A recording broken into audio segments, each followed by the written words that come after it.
guys, this is Taylor and I'm here today to share with you my 10 favorite books of the year and a few reading stats. Even stats aside, I feel really good about my reading in 2015. I know I read more than I ever have before, and I started in on a couple of authors that I might have been intimidated by before, some of whom have come to be some of my favorites. So I'm going to start with the statistics that Goodreads gave me. You can view these for your own account by going into the My Books tab, and there will be a banner on the top that gives you a rundown of your 2015 and some stats and stuff. So I read 65 books as of today, December 28th, and I'm reasonably certain that I'll be able to get to 66. And I'm really happy about this since my tentative goal was around 50. I read 16,510 pages. I know I was under 10,000 last year. My shortest book was Jen Campbell's The Hungry Ghost Festival, which I loved, and my longest was Vampire's Black Heart. Ugh. What a legacy. My most popular was Pride and Prejudice, which makes sense. My least popular was Devendra Banhart's I Left My Noodle on Ramen Street, which 6 other people read. It's a book of photography and art by one of my favorite musicians, and it has like interviews with him talking about like RuPaul's Drag Race, so yeah, it's not everyone's cup of tea. I gave it 5 stars though. And my average rating was 3.4. I definitely think I was a little bit more stingy this year. So now I get to share with you guys my very favorite books of 2015. I am gonna start at number 10 and count down to number 1, although that will probably not be a surprise. At number 10, I put The Strange Library by Haruki Murakami, which is currently out on loan to my cousin. I had heard mixed things about this, so I really just picked it up on a whim and was very pleasantly surprised. Once again, this is a single short story that has kind of a middle grade horror vibe. It's about a boy who goes to a library and ends up imprisoned and is like fed donuts and stuff. And the way it's published physically is just so weird and beautiful, and it's so Murakami. If you're afraid of or unsure about Murakami, this can't hurt because it's a single short story. My number 9 spot might be a little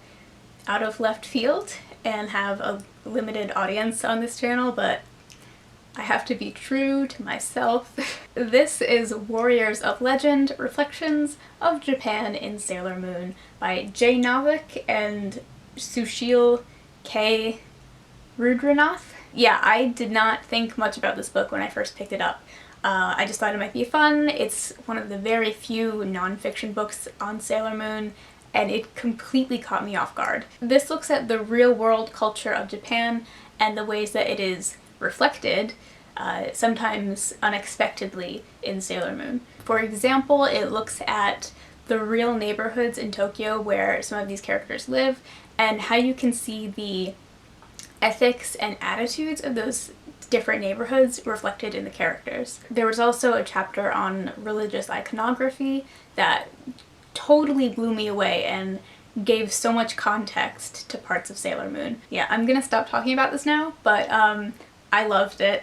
Although I wouldn't recommend it unless you're already a pretty big fan of Sailor Moon. Yeah, this one is for the nerds. At number 8, I have Station 11 by Emily St. John Mandel. I went into this expecting to be disappointed because at the time it was receiving so much praise and attention, and that is almost never a good thing, but I was proved wrong. I think this perfectly walks the line between literary and page-turning. I'm not even going to tell you what this is about because I know you know. But yeah, this just really worked for me. At number 7, I have Breakfast of Champions by Kurt Vonnegut.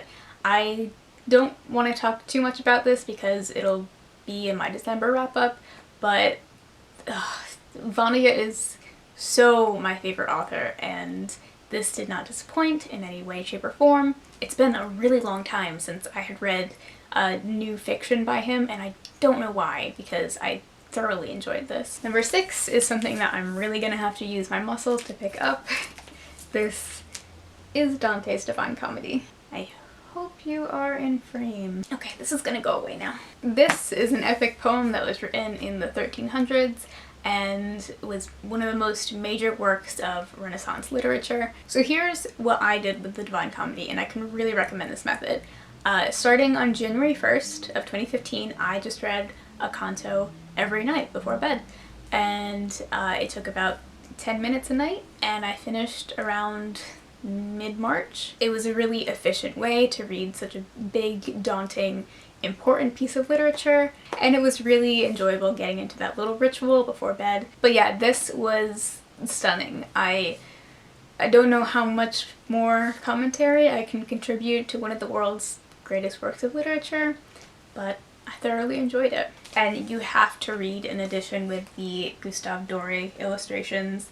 He is just without comparison. Number 5 is going to go to an essay collection. This is Discontent and Its Civilizations by Mohsin Hamid. Mohsin Hamid was born in Pakistan, raised in the US, and is now a citizen of Great Britain, and that experience is his main focus here. The first section is kind of getting to know you essays. They're more personal, and then they move into essays on culture, politics, war, identity. There's one about the art scene in Pakistan, which I found really interesting. I just loved this. He is such a gifted writer. It can be very difficult to write nonfiction with personality, but he does it very, very well. In 4th place, I have Giovannis Room by James Baldwin. This is about a young American guy living in Paris in the 50s and his relationships with both men and women, and I'll leave it there. I think I had an unusual reaction to this book.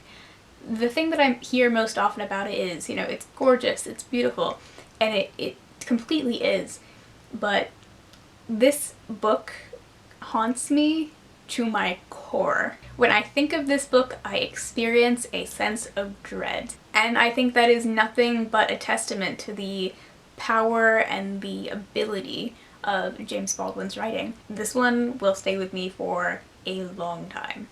Sydney, you should read this. It is getting so dark because it is now past noon, and that means that it's nighttime. In 3rd place, I put On Chesil Beach by Ian McEwan. This follows a young couple attempting to consummate their marriage.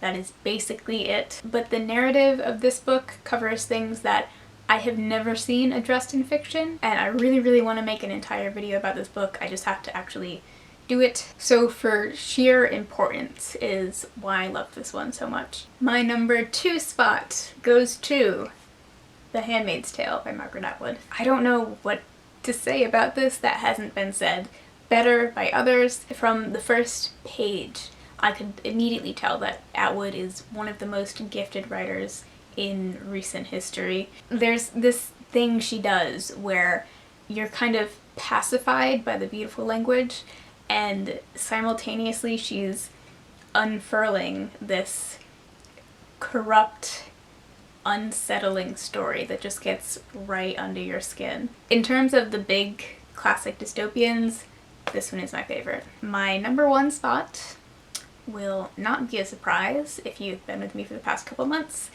It is Murakami's Kafka on the Shore. Lord. To be frank, I have never been more surprised and disturbed by a book in my life. This is about a boy who runs away from his home in Tokyo, and is also about an older man who was the victim of a strange accident and now serves as an unreliable narrator, and their lives just kind of go like this. This is truly one of those books I laughed, I cried, there are images from it that I will never get out of my brain. But yeah, in all honesty, would not recommend this to everyone. If you are not into extremely weird, if you are particularly sensitive to violence, especially against animals, no. So that's it. That's my 2015. I have to go to work. So let me know some of your favorite books of the year.